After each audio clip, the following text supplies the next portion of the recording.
Good evening, and it's great to have you with us here on a Wednesday night. We have several developing stories as we come on the air tonight. There is news this evening on the Johnson & Johnson one-shot and on the Pfizer vaccine. New evidence on both vaccines, what they're seeing in antibodies after a booster shot. This could be very key moving forward. But we are going to begin tonight with the emergency evacuations in Afghanistan, just 6 days until President Biden's August 31st deadline. Tonight, the Secretary of State now saying up to 1,500 Americans remain in that country and that they've reached about a third of them. And what he said to Americans and Afghans who helped us, who will still be in that country after August 31st, making a promise. But what will that effort after the deadline look like? Outside the Kabul airport, thousands still waiting, hoping to get inside and to get on a flight.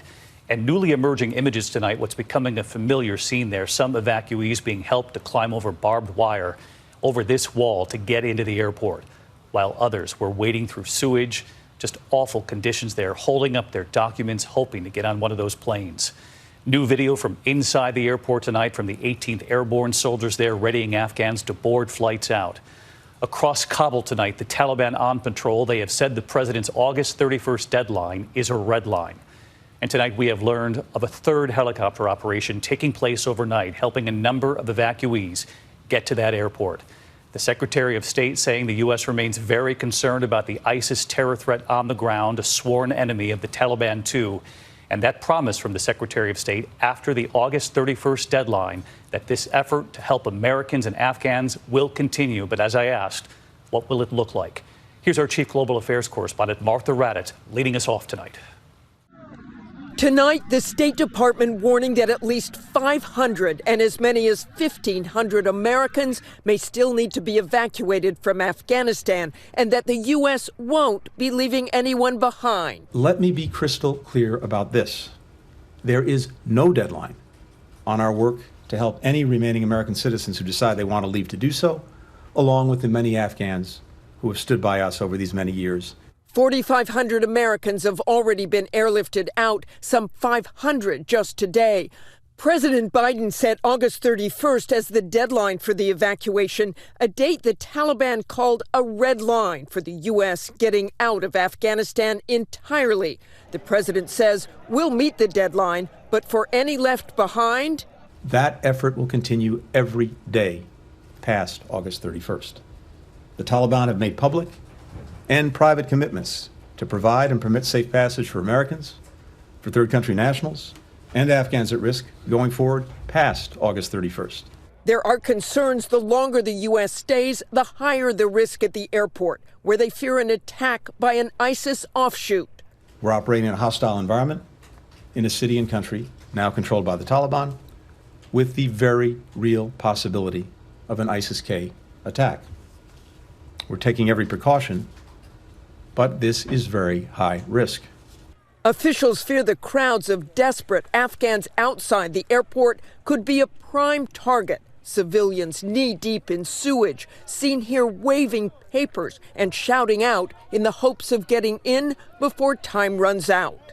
We know there are a lot of desperate people who want to leave, and that's why we are working as fast as we can. The Pentagon revealing that overnight, a helicopter mission rescued several people trapped by the Taliban. Last night, during the period of darkness, there was an operation to be able to go out and safely evacuate evacuees back into Kabul. It's the third such mission in a week to rescue hundreds of Americans and allies. The Pentagon saying 19,000 people were evacuated in the last 24 hours, many passing through armed Taliban checkpoints before making it inside the airport.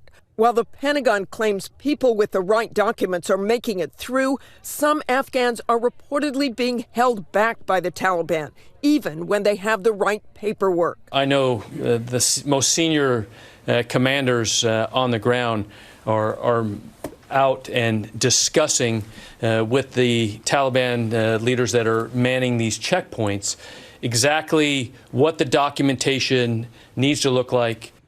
But families especially becoming increasingly concerned.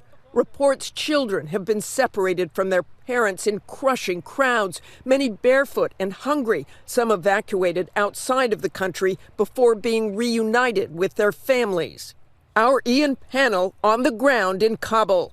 The children scared to death. It was extremely difficult to get through the gates for them, and then to be separated from their families and not have the language and not know where they're going. It was extremely difficult. Evacuees being airlifted around the world to ease the bottleneck of refugees at the U.S. base in Doha. Thousands packed inside in conditions that are only growing more dire.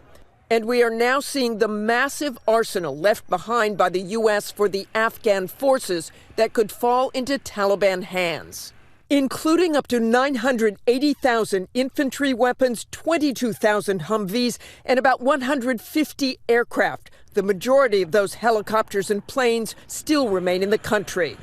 And Martha Raddatz with us here tonight. Martha, we know Ian is in transit tonight, having traveled out of Kabul after several days on the ground there reporting for us. You were in Afghanistan several weeks back yourself, and we heard what Secretary Blinken said today, that after the August 31st deadline, that the effort will continue every day. That was his promise to Americans who might still be there and to Afghans who helped us. But I've been asking, what will that effort look like? Well, David, first of all, the Taliban will be in charge of the airport, and they say they will keep it open. But as we know, the biggest problem is for those Afghan allies to get to the airport past the Taliban. So it remains unclear how this will work, and it most certainly will be dangerous. But still, the administration says it will stick to that August 31st deadline. All right, Martha Raddatz leading us off here tonight. Hi, everyone. George Stephanopoulos here. Thanks for checking out the ABC News YouTube channel. If you'd like to get more videos, show highlights, and watch live event coverage, click on the right over here to subscribe to our channel. And don't forget to download the ABC News app for breaking news alerts. Thanks for watching.